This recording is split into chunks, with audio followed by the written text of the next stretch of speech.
우리는 예수 안에서 서로의 지난날을 살펴보듬고 현재를 위해서 기도하며 복된 미래를 꿈꾸며 지지하는 공동체입니다. 한 주간도 평안하셨습니까? 재미솔솔 의미 팍팍 성경 공부 요한계시록 5번째 시간. 오늘은 요한계시록 2장 1절에 7절에 있는 말씀 에베소 교회에 보내는 편지를 통해서 우리의 사랑에 대해서 점검하는 시간을 함께 갖겠습니다.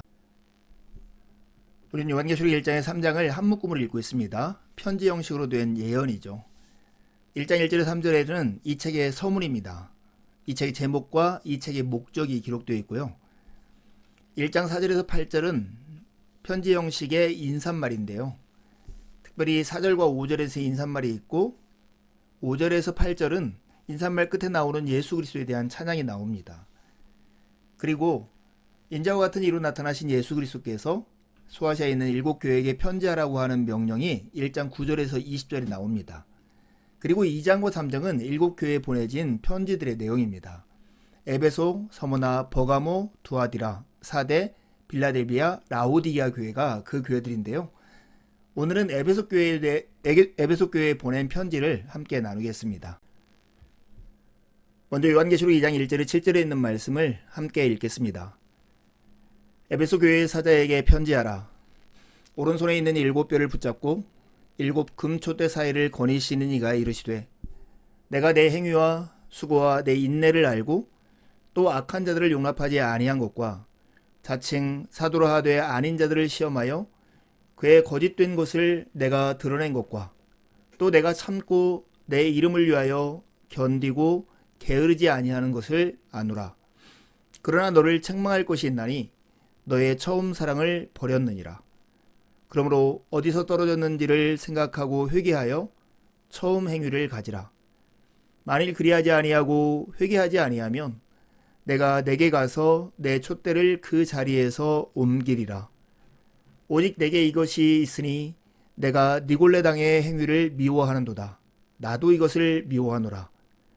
귀 있는 자는 성령이 교회들에게 하시는 말씀을 들을지어다. 이기는 그에게는 내가 하나님의 낙원에 있는 생명나무의 열매를 주어 먹게 하리라. 계시록 2장과 3장에 나오는 7교회 보낸 편지는 계시록 1장 10절에 11절에 나오는 사도 요한이 받은 명령에 따른 순종의 내용입니다. 10절과 11절에 보면 주의 날에 요한이 성령의 감동이 되어서 뒤에서 오는 나팔소리 같은 큰 음성을 듣습니다.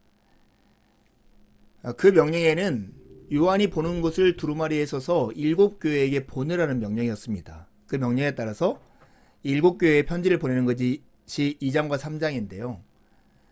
지금 7교회가 위치한 곳은 지금 터키의 남서부 지역입니다.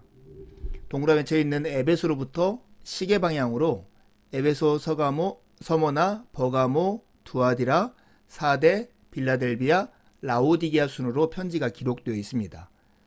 각 도시 간의 거리는 약 5에서 60km 정도 떨어져 있습니다. 로마 제국은 광대한 도로망을 바탕으로 역참 제도를 운영하고 있었습니다. 주요 도시마다 우체국 역할을 하는 곳을 두었는데요. 이들 교회가 있는 이 곳이 바로 이 도로망 위에 있었고 모두 다 우체국 역할을 하는 도시였습니다. 이 소아시아 지역에 7교회만 있었겠습니까? 더 있었을 텐데도 불구하고 7이라고 하는 한정의 숫자를 두어서 이 편지를 보낸 이유가 무엇이었습니까? 7이라는 완전수를 가지고 이 7교회가 세상에 있는 모든 교회를 대표하는 의미에서 아마 그렇게 했을 것입니다. 그래서 이 편지는 당시 교회만이 아니라 이 땅에 존재하는 모든 교회들을 위한 편지입니다. 우리는 이 시대의 교회에 주는 메시지로 이 7개 교회에 보낸 편지를 받아야 하는 이유가 바로 여기에 있습니다. 7개 교회는 바로 에베소, 서머나, 버가모, 두아디라, 사데, 빌라델비아, 라오디게아인데요. 이게 서로를 마주보고 있는 봉투구조 형식으로 되어 있습니다. 특별히 책망과 칭찬에서 더욱 그것이 두드러지게 나타나는데요. 처음과 끝에 있는 에베소와 라오디게아 교회는 심한 책망을 받는 교회들입니다. 그리고 그 다음에 있는 서머나와 빌라델비아 교회는 큰 칭찬을 받는 교회들이죠. 그리고 가운데 있는 버가모, 두아디라, 사대 교회는 칭찬 반, 책망 반 이런 교회들입니다. 이렇게 구성되어 있다는 것을 기억하고 있으면 좋을 듯 합니다. 이 7개 교회에 보내는 편지들은 대체로 다음과 같은 7가지 내용을 담고 있어요. 수신자가 누구인가, 그리고 보내는 예수 그리스도에 대한 묘사가 나오고요. 그 다음에 칭찬, 그 다음에 책망, 그런 다음에 책망한 것을 돌이키기 위한 권면, 귀 있는 자는 성령께서 교회들에게 하시는 말씀을 들으라는 들음에 대한 메시지, 마지막에는 이기는 자에게 주어지는 약속이 기록되어 있습니다. 그런데 이 편지를 보내는 목적이 단순한 정죄와 심판이 아니라 격려와 권면이라는 측면에서 이 내용을 보면 이렇게 요약할 수 있습니다. 마치 그 의사가 환자를 진단하고 처방전을 주어서 그를 회복해야 하는 메시지, 이 맥락에서 이 편지 한 통 한 통을 이해할 수 있는 것입니다. 먼저 의사가 누구일까요? 바로 오른손에 있는 7뼈를 붙잡고 7 금초대를 사이를 거니시니 라고 소개되어 있는 예수 그리스도가 의사의 역할을 하시는 것입니다. 그분이 칭찬과 책망을 통해서 진단을 내리십니다. 그런 다음에 권면과 약속을 통해서 처방을 주는 형식, 이것이 바로 7개의 교회에게 보내는 편지가 가지고 있는 틀로 이해할 수 있습니다. 에베소라고 하는 지역, 그 안에 있는 교회, 이것은 한마디로 묶여있긴 하지만 굉장히 서로 어울리지 않는 이름이기도 합니다. 왜냐하면 에베소라고 하는 도시는 아데미 여신 및 황제 숭배가 성행했던 도시였는데, 에베소 교회는 바울이 개척하고 디모데와 요한이 목회한 매우 건강하고 신실한 교회였기 때문에 그렇습니다. 우상 숭배의 도시 안에 있는 거룩한 교회, 이것이 바로 에베소 교회의 모습이라고 볼 수 있습니다. 에베소는 로마 제국 내에서 4번째로 큰 항구 도시였습니다. 그리고 특별히 이곳은 아데미 여신의 축제가 매년 5월에 성대하게 열렸습니다. 당시 에베소는 풍요와 다산의 여신 아데미, 즉 아르테미스를 위한 제사가 성행했는데요. 아데미 신전에는 사제와 여사제의 수가 수천 명에 달했다고 합니다. 그리고 이들은 심각한 매춘을 행했습니다. 에베소 경제가 번성했던 것, 그것은 바로 이 아데미 여신과 관련된 상거래가 활발했기 때문에 그렇습니다. 우리가 사도행전 19장과 20장에 보면 바울의 에베소 전도에 관한 기록이 있는데요. 그때 큰 이슈가 됐던 게 뭐냐면 아데미를 위한 그 은장색, 그러니까 그 신상을 만들어서 팔던 그 산업들이 바울의 전도를 통해서 붕괴될 위기가 있어서 그런 큰 소동이 있었던 것이죠. 근데 거기에 덧붙여서 에베소는 또한 황제 제사, 즉 숭배를 담당한 2개의 신전을 아데미 신전으로 선언을 했어요. 이것은 황제 숭배가 에베소 주민 생활의 필수적인 요소였음을 의미합니다. 즉 경제 활동을 하고 싶다면 황제 숭배를 피할 수 없는 조건에 그 속에서 살고 있었던 것입니다. 여러분, 아데미 신전 하면 참 유명하죠. 지금 현존하고 있지 않지만 세계 7대 불가사의 중 하나라고 일컬어집니다. 심지어 기둥이 2m짜리 기둥이 127개나 되어 있는 그런 어마어마한 신전이었다고 그래요. 함께 모일 수 있는 집회 인원이 5만 명이었다고 하니 그 고대 세계에 얼마나 웅장했을까 우리가 짐작할 수 있겠죠. 그런데 이곳에 에베소 교회가 개척되었습니다. 바울 사도에 의해서 개척되었고 바울 사도가 나온 다음에 디모데와 사도 요한이 목회한 교회였습니다. 에베소 교회가 이단들을 분별해낼 수 있는 그런 칭찬을 받는데요. 그렇게 할 수 있었던 것은 교회를 개척한 사도들 덕분인 것 같습니다. 바울과 디모데와 사도 요한과 같은 바른 지도자들의 가르침으로 교회가 든든히 세워졌고, 성도들은 거짓 사도나 사이비 지도자들을 쉽게 가려낼 수 있었습니다. 특별히 바울 사도가 이곳을 떠나면서 밀레도에서 이 에베소 교회 장로들에게 부탁한 걸 보면 얼마나 이 교회가 바른 진리를 수호하고 바른 신학을 유지하기 위해서 애썼는가를 우리가 짐작할 수 있습니다. 사도행전 20장 28절에 30절에 보면 이렇게 말씀하죠. 여러분은 자기를 위하여 또는 온 양떼를 위하여 삼가라. 성령이 그들 가운데 여러분을 감독자로 삼고 하나님이 자기 피로 세운 교회를 보살피게 하셨느니라. 내가 떠난 후에 사나운 이리가 여러분들에게 들어와서 그 양떼를 아끼지 아니하며 또한 여러분 중에서도 제 아들을 끌어 자기를 따르게 하려고 어그러진 말을 하는 사람들이 일어날 줄을 내가 아노라. 이만큼 에베소 교회는 신실한 진리를 수호하려고는 노력이 매우 강했던 교회로 보입니다.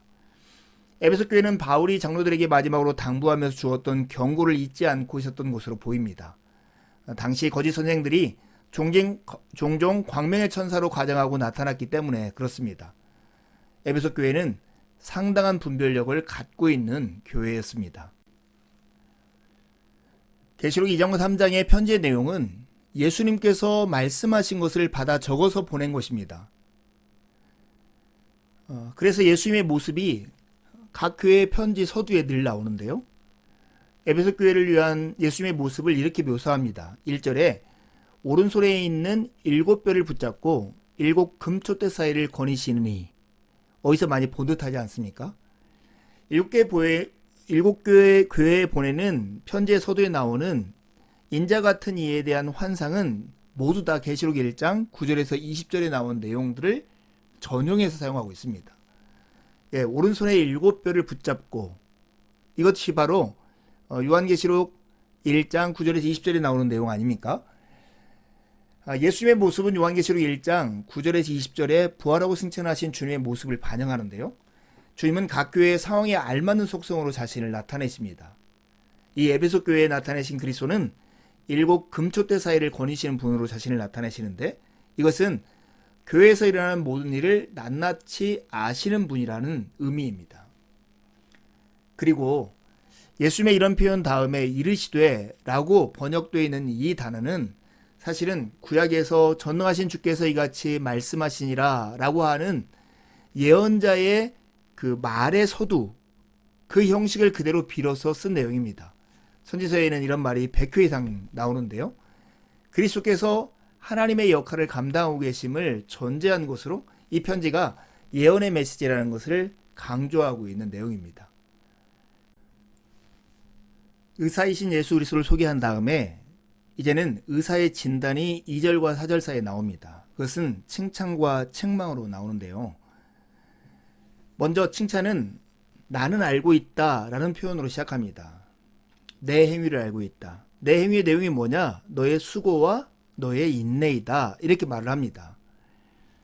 여기서 수고는 무엇이냐면 네가 악한 자를 용납하지 아니한 것, 그리고 자칭 사도라 하되 아닌 자들을 시험하여 그 거짓된 것을 드러낸 것, 이것이 바로 에베소 교회가 했던 수고입니다. 이 수고를 하려면 반드시 필요한 게 무엇이냐면 인내였는데요. 3절에 보면 내가 참고 내 이름을 위하여 견디고 게으르지 아니한 것, 이것이 바로 인내인데, 바로 주님은 에베소 교회의 이런 모습, 이런 행위, 이런 수고와 인내를 칭찬하고 계십니다. 하지만 그들을 향한 책망도 이어지는데 4절에 나옵니다. 너를 책망할 것이 있나니 너의 처음 사랑을 버렸음이라. 여러분, 이 처음 사랑을 버렸다는 의미가 무엇일까요? 우리가 처음 사랑을 버렸다 하면 제일 처음에 예수님을 믿었을 때의 그 뜨거운 감정이나 그 첫사랑을 잃어버려서 냉랭해진 마음 정도로 생각하기 쉽습니다. 하지만 여러분, 이 요한계시록 안에서 보면 이 처음 사랑은 예수 그리스도에 대한 증언과 관련도 있습니다. 이것은 에베소 교회가 복음 메시지에 대한 열정을 잃어버린 사실을 가리키는 것입니다. 진리를 소유함으로써 그토록 큰 빛을 갖고 있음에도 불구하고 그 빛을 비추는 자들이 그 빛을 잃어버릴 수도 있는 그 위험성에 대해서 경고하는 내용입니다. 이것을 이해하려면 마태복음 24장 12절에 14절 말씀을 읽어봐야 합니다. 그리고 불법이 성하여 많은 사람들의 사랑이 식을 것이다. 그러나 끝까지 견디는 사람은 구원을 얻을 것이다. 이 하늘나라의 복음이 온 세상에 전파되어서 모든 민족에게 증언될 것이다. 그때야 끝이 올 것이다. 이 사랑이 식어지는 것, 끝까지 견디는 것, 복음이 전파되어 모든 민족에게 증언되는 것, 이것이 분리되지 않고 하나로 묶여져 있는 것이죠. 사랑이 식어버린 것과 복음 전파가 막힌 것들, 그 인내가 없는 것들은 늘 함께 가는 일체의 문제입니다. 조금 있다가 다시 자세히 한번 살펴보려고 합니다. 에베소 교회는 믿음의 순전함을 내적으로 지키면서 인내할 때에 게으르지 않았습니다. 이것 때문에 주님한테 칭찬을 받죠. 그렇지만 자신들의 처음 사랑을 잃어버렸습니다. 교회의 교리적인 순전함을 내적으로 유지했지만 외부 세상에 대한 관심을 상실했고 그래서 주님께 책망을 받고 있는 것입니다. 이렇게 연결해도 될지 모르겠지만 마치 예수님 당시에 바리새인들과 같은 모습으로 자기 스스로의 세상을 닫아버린 그 모습이 에베소 교회의 모습이었던 것 같습니다. 의사이신 예수님은 에베소 교회를 위한 처방을 내려놓습니다. 그것은 하나의 권면과 하나의 약속으로 구성이 되어 있습니다. 그 권면은 한마디로 하면 회개하여 처음 행위를 가지라는 것입니다. 어디서 떨어졌는지를 생각하고 회개하여 처음 행위를 가지라. 만일 그렇지 아니하면, 회개하지 아니하면 내가 가서 내 촛대를 그 자리에서 옮길 것이라고 말씀합니다. 그러면서도 그들에게 지금 잘하고 있는 부분을 지속할 것을 또한 권면합니다. 내게 이것이 있으니 내가 니골라 당의 행위를 미워하는도다. 그런데 나도 이것을 미워하노라 하면서 주님께서 격려하고 계시는 것이죠. 그러면서 주님은 이기는 자에게 주어질 약속을 덧붙이십니다. 이기는 그에게는 내가 하나님의 낙원에 있는 생명나무의 열매를 주어 먹게 하겠다, 이렇게 말씀합니다. 사랑의 결여와 복음전도의 결여 사이에는 긴밀한 관련성이 있습니다. 그리스도에 대한 사랑을 복음전도의 시작과 핵심으로 본다면 그리스도를 사랑하고 그리스도의 임재를 바라는 딱 그 정도까지만 우리는 그리스도에 대한 효과적인 증인이 될 수 있을 것입니다. 근데 여러분, 주님께서 만약에 회개하지 아니하면 내 촛대를 그 자리에서 옮기리라 하신 그 말씀의 의미가 과연 무엇일까요? 여러분, 여기서 촛대의 1차적인 의미는 계시록 11장 3절에 7절에서 확인되는 것처럼 증언입니다.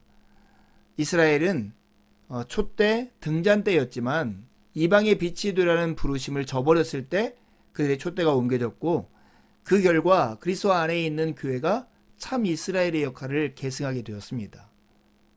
이 무서운 경고이면서 강한 권면이기도 한 말씀인 것이죠. 여기까지가 에베소 교회에 보내는 편지의 대략입니다. 근데 우리가 이 편지의 내용을 잘 이해하려면 에베소 교회가 미워하였고 주님도 미워했던 니골라 당에 대한 정체를 이해하는 게 참 필요합니다. 이것과 관련해서 그들이 어려움을 겪고 있었기 때문입니다. 여러분, 니골라 당은 여기서 말하는 악한 자나 자칭 사도와 유사한 개념으로 이해할 수 있습니다. 니골라 당은 아마도 그리스도인이 에베소 지역의 우상 숭배 문화에 참여해도 괜찮다고 가르쳤을 것입니다. 즉, 먹고 살려면 어쩔 수 없으니 그래도 좋다는 식으로 가르침을 줬던 것이죠. 근데 계시록 2장 14절 15절에 보면 이 니골라 당을 이렇게 표현해요. 발람의 교훈을 지키는 자들이라고. 여러분, 발람 기억하십니까? 민수기 22장에서 24장에 보면 모압 형제 이스라엘 백성들이 도착했을 때 모압 왕 발락이 발람이라는 예언자를 불러다가 이스라엘을 저주해달라고 부탁하죠. 그런데 하나님의 경고를 받고 발람은 오히려 저주 대신에 이스라엘 향해서 축복을 합니다. 그 사건으로 끝나는 듯 했지만 사실은 그 사건 이후 민수기 24장에 보면 출애굽한 이스라엘 백성들이 요단 동쪽에 머무는 동안에 모압 여인들과 음행을 하고 부올산에서 바알을 숭배하는 끔찍한 일이 벌어집니다. 그런데 이 사건의 동기가 됐던 것이 바로 발람이었습니다. 민수기 31장 16절에 보면 보라, 이들이 발람의 꾀를 따라서 이스라엘 자손을 부올의 사건에서 여호와 앞에 범죄하게 하여 여호와의 회중 가운데에 연병이 일어나게 하였느니라. 그러니까 이런 우상 숭배와 음행의 사건이 발람의 꾀를 따라서 이루어진 일이라는 것이죠. 근데 이 우상 숭배를 하게 하고 음행을 하게 하는 발람의 이런 교훈들이 누구하고 똑같냐면 니골라 당과 똑같다고 얘기하는 것입니다. 근데 여러분, 계시록 2장 20절에 22절에 보면 니골라 당 말고 또 하나 거짓 선지자가 나타나는데 그게 바로 이세벨입니다. 이세벨은 북쪽 이스라엘 아합 왕의 아내였잖아요. 니골라 당을 묘사한 어휘들을 이세벨을 묘사하는데 다시 등장시킵니다. 하나님의 백성들을 가르쳐서 행음하게 하고 우상의 제물을 먹게 한다, 이렇게 말을 합니다. 니골라 당과 이세벨은 각기 다른 지역에서 유사한 행위를 거짓 가르침을 전하는 거짓 선지자였던 것으로 보이는 것이죠. 여러분, 니골라당의 교훈을 발람의 교훈과 연결짓는 것은 아마도 니골라당이 단지 우상숭배에 가담하고 조장할 뿐만 아니라 그 행위를 신학적으로 정당화하는 가르침을 유포하고 있기 때문이었던 것 같습니다. 여러분, 이것이 그 당시를 사는 사람들에게 얼마나 중요했던가를 여러분 생각해 보세요.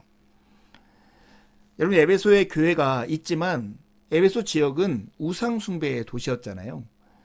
아데미 여신이라고 하는 세계 7대 불가사의 중에 하나인 엄청난 신전이 있을 뿐만 아니라 그 지역에는 황제 숭배가 일상이었던 도시입니다. 근데 모든 경제 활동은 로만 콜레기아라고 하는 이런 조합을 통해서 이루어졌는데, 이 조합에서 활동하려면 아데미 여신과 또 로마 황제를 위한 숭배를 반드시 참여해야만 하는 그런 실정이었던 것이죠. 마치 우리가 일제강점기 때 무엇인가 경제적인 지위를 가지고 활동하고 관직을 얻으려면 신사참배에 참여하지 않을 수 없었던 것처럼 그와 같은 것입니다. 이 콜레기아는 로마의 공통의 지역적이고 직업적이고 종교적 이해관계를 가진 조합인데, 이 조합에 참여하지 않고는 경제활동을 할 수 없었던 것입니다. 그런데 니골라당은 괜찮아, 하나님 다 이해하실 거야, 이런 형식으로 이것을 타협하는 가르침을 가르쳤던 것이 분명해 보입니다. 여러분, 에베소 교회의 형편을 한번 상상해 보세요. 정말로 이 에베소라는 지역은 황제 숭배와 아데미 여신을 숭배하는 것이 아주 일상화되었고 만연화되어 있는 그런 도시였습니다. 그 도시에서 바울서가 개척하고 디모데와 요한 같은 유력의 목회자들이 목회했던 그 거룩한 공동체가 그 안에 머물러 있는 거예요. 그런데 니골라당 같이 거짓 선지자들이 마음을 돌이켜서 너희들 먹고 살아야 하지 않냐, 적당히 저들의 문화 속에 동화되어서 살도 하나님이 이해하실 거야, 이렇게 말하는 도중에 이 진리를 지키기 위해서 진리와 피 흘리기까지 싸우는 것이 바로 에베소 교회의 모습입니다. 이것이 칭찬받을 일이지만 여기로부터 파생하는 어려움이 그 교회 안에 있었습니다. 그것이 바로 처음 사랑을 잃어버린 것이죠. 성도와 성도 간에, 그리고 성도가 세상을 향해서 하나님의 사랑을 나타내는 것에 상실된 사랑이 있었던 것 같습니다. 이게 뭐가 중요한데 이렇게 질문해 봐야 할 시점에 에베소 교회가 놓여 있던 것이죠. 이게 거짓과 싸우다가 분열이 일어난다면 이게 마땅할까? 맞아요. 교회는 바른 신학과 바른 교리 위에 세워져야 합니다. 바른 신앙이 없으면 교회가 될 수도 없고 되어서도 안 됩니다. 그러나 바른 신앙을 지나치게 강조하다가 사랑을 잃어버리는 일이 있어서 또한 안 됩니다.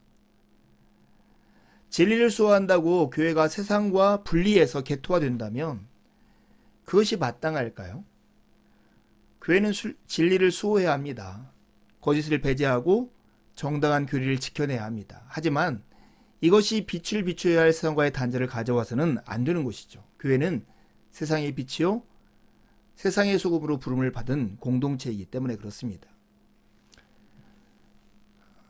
참 우리는 깊이 생각해 볼 필요가 있는 것 같아요. 특별히 오늘날 같은 시대에 이단이 횡행하고 사회적으로 교회가 사회적 기준에 의해서 비판을 받고 있는 시대에 우리도 현대교회가 늘 이렇게 진리와 싸우다가 서로를 정죄하며 분열할 수 있고 교회 내부가 세상과 분리되어서 개토화되는 현실 가운데 있을 수 있는 것입니다. 그렇지만 우리가 원래 주님께 부름을 받았을 그때를 생각해 보십시오. 아무것도 없을 때, 아무 자랑도 없을 때, 어떤 것도 기댈 수 없을 때 주님은 우리의 의지가 되어주셨습니다. 하늘나라에 소망을 주셨고 교회를 이루게 하셨고 주님을 따르게 했습니다. 본질에서 벗어나지 않도록 날마다 우리를 성찰하고, 그래서 다시 처음 사랑과 처음 행위로 돌아가야 해야 한 이유가 여기 있습니다. 그것이 바로 바른 신앙입니다. 이 길을 혼자 갈 수 있을까요? 신앙은 하나님 앞에 홀로 서는 일이지만 빨리 가려면 혼자 가고 멀리 가려면 같이 가야 한다는 아프리카 속담처럼 신앙은 또한 같이 가는 공동체가 있어야 합니다. 사랑의 회복, 그것이 진리를 진리되게 하고 세상 가운데 교회가 빛과 소금의 역할을 감당하는 기본 중에 기본인 것입니다. 고린도전서 13장 1절에 3절 우리가 잘 아는 말씀. 사랑이 없으면 아무것도 아닙니다. 내가 사람의 방언과 천사의 말을 할지라도 사랑이 없으면 소리나는 구리와 울리는 꽹과리가 되고, 내가 예언하는 능력이 있어 모든 비밀과 모든 지식을 알고 또 산을 옮길 만한 모든 믿음이 있을지라도 사랑이 없으면 내가 아무것도 아니요. 내가 내게 있는 모든 것으로 구제하고 또 내 몸을 불사르게 내어준다 할지라도 사랑이 없으면 내게 아무 유익이 없느니라. 사랑을 회복해야 할 이유가 여기 있습니다. 7개 교회에 보내는 편지들 끝에는 귀 있는 자는 성령의 교회들에게 하시는 말씀을 들을지어다 하는 말씀이 반복적으로 나옵니다. 사람들이 가르침에 반응하지 않을 때 하나님은 간접적인 수단을 통해서 말씀하십니다. 이때 하나님을 찾는 자들은 깨닫지만 버림받은 자들의 마음은 오히려 완고해지는 결과를 나타내죠. 이것은 예수님께서 마태복음 13장에 나오는 비유를 말씀하실 때도 동일하게 말씀하십니다. 즉 비유는 깨닫지 못하는 자들의 마음을 완고하게 하고 깨닫는 자들, 참신자들에게는 주의를 환기시키고 일부 비신자나 타락한 자들에게는 충격을 주어 회개케 하는 효력을 가져오는 것입니다. 귀 있는 자는 들으라. 이것은 지금까지 편지에서 말해진 전체 내용과 구원의 상속에 대한 약속에 귀를 기울이라고 하는 충격적인 권면인 것입니다. 각 편지 끝에는 이기는 자에게 주어지는 약속이 기록되어 있습니다. 오늘 계시록 2장 7절에 보면 이기는 그에게는 내가 하나님의 낙원에 있는 생명나무의 열매를 주어 먹게 하리라 이렇게 말씀합니다. 근데 여러분, 계시록 2장과 3장에 나오는 7교회에게 주시는 약속은 계시록 21장과 22장에 나오는 새하늘과 새 땅의 약속과 짝을 이룹니다. 계시록 21장 7절에 보면 이기는 자는 이것들을 상속으로 받으리라. 나는 그의 하나님이 되고 그는 내 아들이 되리라. 상속의 핵심 중에 핵심은 뭐냐면 하나님이 우리의 하나님이 되고 우리는 그분의 아들이 되는 것입니다. 즉 이기는 자가 받을 상속은 뭐냐? 하나님의 백성 가운데 있는 하나님의 언약적인 임재를 함께 누리게 되는 것입니다. 이기는, 즉 승리하는 것은 7편지가 각각 구원의 약속을 상속받기 위해 요구하는 조건들입니다. 신자들은 하나님의 약속의 상속자가 되기를 바란다면 인내하며 신실함을 유지하라는 권면에 순종해야 합니다. 에베소 교회는 칭찬을 들을 만한 이야기들이 굉장히 많은 교회인 것 같습니다. 신앙의 순수성을 지키려고 어느 정도 핍박과 어려움들을 인내하고 있는 교회였기 때문에 그렇습니다. 하지만 그런 수고들이 내부적인 분열로 인해서 사랑이 식어지고 외부와의 차단과 단절을 통해서 외부에 향한 사랑의 증언들이 약해지는 그런 어려움을 겪고 있었던 것이죠. 여러분, 먹고 사는 문제와 신앙의 순성을 지키는 것 사이에 이런 갈등과 문제는 그 당시 그때의 문제뿐만 아니라 지금의 문제입니다. 진리를 수호하기 위해서 애쓰고 싸우는 그 문제 또한 그때 문제뿐만 아니라 지금 우리의 문제이기도 합니다. 계시록이 보통 종말을 다룬다고 하잖아요. 근데 이 종말이라고 하는 것을 우리가 오해할 때가 참 많습니다. 단순히 예수님이 오실 우주적 종말만을 생각할 때가 있습니다. 하지만 우리는 우주적 종말 이전에 대부분의 사람들은 개인적인 종말, 즉 개인의 죽음을 맞이합니다. 그래서 우리는 매일을 종말의 때, 마지막 때를 살고 있다라고도 말할 수 있습니다.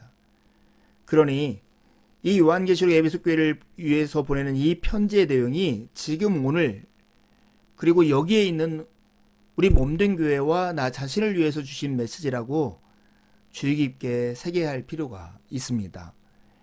로마서 13장 12절에 보면 밤이 있고 낮이 가까이 왔습니다. 그러므로 우리는 어둠의 행실을 벗어버리고 빛의 갑옷을 입읍시다. 이렇게 말씀합니다. 베드로전서 4장 7절에도 보면 만물의 마지막이 가까이 왔습니다. 그러므로 정신을 차리고 삼가 조심하여 기도하십시오 라고 권면합니다.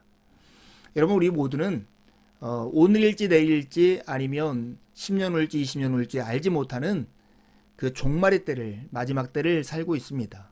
그러니 오늘 여기에서 이 주님의 교훈을 깊이 받고 루터가 했던 말처럼 그리스도께서 어제 죽으셨고 오늘 다시 살아나셨으며 내일 다시 오실 것처럼 사는 여러분이 되기를 간절히 바랍니다. 처음 사랑을 회복합시다. 이제 요한계시록 2장과 3장을 펼쳐놓고 할 수 있는 만큼 반복해서 읽으십시오. 읽으면서 마음과 부딪히는 것들을 노트에 기록해 보시고요. 기록한 것을 가까운 누군가에게 나누어 보십시오.